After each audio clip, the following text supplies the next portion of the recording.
dahan-dahan kita. Yo, shoutout guys, another tutorial, another song na naman tayo. So, mula ito kay John Robert. So, meron na tayong nagawang tutorial, isang kanta niya. Pero ito, new song ata to. U-Belt ang title. University Belt at ang paliwanag ito. U-Belt. May kaugnayan sa mga lugar no at umiikot ang kanta sa biyahe habang bumabiyahe. Pero diretso na tayo sa tutorial. Halos buong kanta isang linya lang mga chords na ginamit, pero may mag-iba. So panoorin niyo ng buo no, kasi may mag-iba sa pre-chorus. So, start na tayo, pati strumming ituturo ko. So diretso na. Ito halos mga chords lahat, intro versus chorus, instrumental. Merong solo part, ito rin mga chords. So, pakita ko muna. Ang mag-iiba lang yung pre-chorus mamaya. So ito. So magtuturo lang ako simple chord mamaya. So D major 7. Na second chord ay C sharp minor 7. Kung kaya na itong gamitin, pero kung di kaya magbuong C sharp minor. Kung kaya na C sharp minor 7. Okay? Kung kaya na, pero kung di kaya pwede C sharp minor. Third chord ay B minor 7. So ulit, kung di kaya mag B minor na lang. Kung kaya na, ito B minor 7. And then isang A major 7. So kung di kaya ulit, magbuong A. Okay, so ulit D major 7, tatlo lang to ito. Then bass note D, 4th string.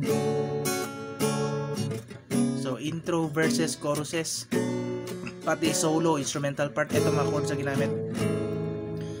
And then pagkatapos yan, pasok yung kakanta, vocalist.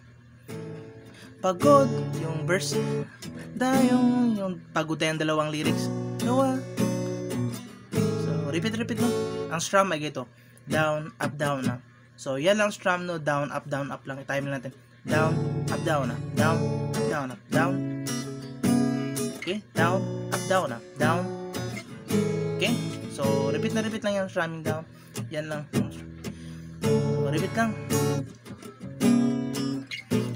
Yung mga chords ng intro verse chorus, instrumental, diretso tayo sa pre-chorus no. So ito mga chords sa pre-chorus. Tapos noon sa unang verse, pakita ko muna. Nawa ay magtagal pa ng pagsasama. So 2 lines siya no, nasa screen naman 2 lines. First line ay B minor 7, or kung di kaya B minor ulit, then C sharp minor 7 or C sharp minor, and then D major 7. Okay, then second line, na na na na na na, ihatid ka. So second line na ay E na ang ending. So C minor 7, ay B minor 7, C sharp minor 7, then E. So play natin ulit ang pre-chorus.